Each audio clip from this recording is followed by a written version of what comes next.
শুক্রবার মানে আমার কাছে খুবই স্পেশাল একটা দিন মনে হয়। শুক্রবার আসলে কেন জানি মনে হয় যে ঈদ সবার বাড়িতে কম বেশি ভালো কিছু রান্না বান্না হয়, তারপরে সবাই নামাজ পড়ে এসে খাওয়া দাওয়া করে। আর এই প্রতি শুক্রবার দিনটাকে আম্মু আমাদের জন্য একটু কম বেশি স্পেশাল করে, যেহেতু আম্মু 3-4 দিন বাসায় ছিল না।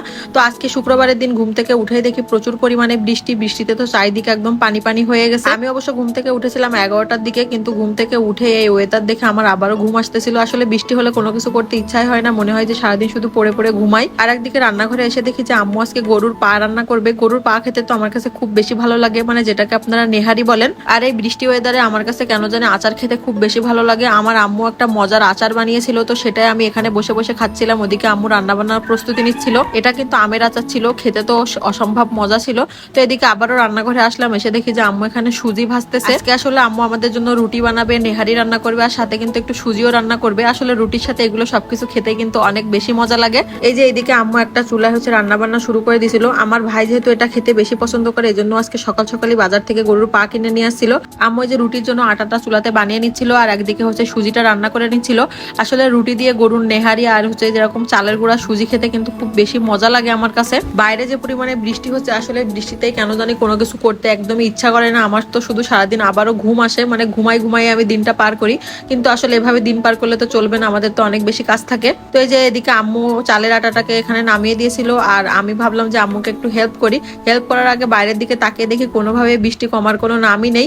এজন্য আমি আবার চলে আসলাম যে আম্মুকে রুটিগুলা বানিয়ে দিব, আর আম্মু এগুলো আমাদেরকে সেকে দিবে, তাহলে গরম গরম খেতে অনেক মজা লাগবে। আসলে এরকম বৃষ্টির দিনে মায়ের হাতের মজার মজার খাবার খেতে কিন্তু বেশি ভালো লাগে, আর সেটা যদি গরম গরম হয় তাহলে তো কোনো কথাই নেই। দেখেন আম্মু তো চুলাতে রুটিগুলা সেকে নিচ্ছিল, আর একদিকে দেখি যে গরুর যে নিহারিটা সেটা একদম রান্না প্রায় কমপ্লিট হয়ে যাচ্ছে। দুঃখের বিষয় এটা, আসলে গ্যাসের থেকে চুলায় রান্না করে বেশি মজা হয়, আর যদি প্রেসার কুকারে রান্না করা হয় তাহলে হয়তো বা একটু খেতে নরম হয়। কিন্তু আমার কাছে প্রেসার কুকারে রান্নাটা ভালো লাগে না, এজন্য আমি আম্মুকে এভাবেই রান্না করতে বলি। এদিকে দেখি যে আম্মু রুটিগুলা কি সুন্দর ফুলে ফুলে উঠতেছে, মাশাল্লাহ। আমি তো এখন গরম গরম রুটি দিয়ে এই যে গরুর নিহারি একটু খেয়ে টেস্ট করে দেখবো যে আসলে কেমন হয়েছে রান্নাটা। তো আম্মু আমাকে এখান থেকে হচ্ছে এক পিস উঠিয়ে দিল। আমি আসলে আম্মুকে বললাম যে এক পিস আগে দাও, আমি আগে খেয়ে দেখি কেমন কি হয়েছে না হয়েছে, না হলে আবার তুমি রান্না করবা মানে আরো কিছুক্ষণ ফেলে। দেখেন এটা দেখতেই কতটা লোভনীয় লাগতেছে, খেতে কিন্তু অনেক বেশি মজা হয়েছিল।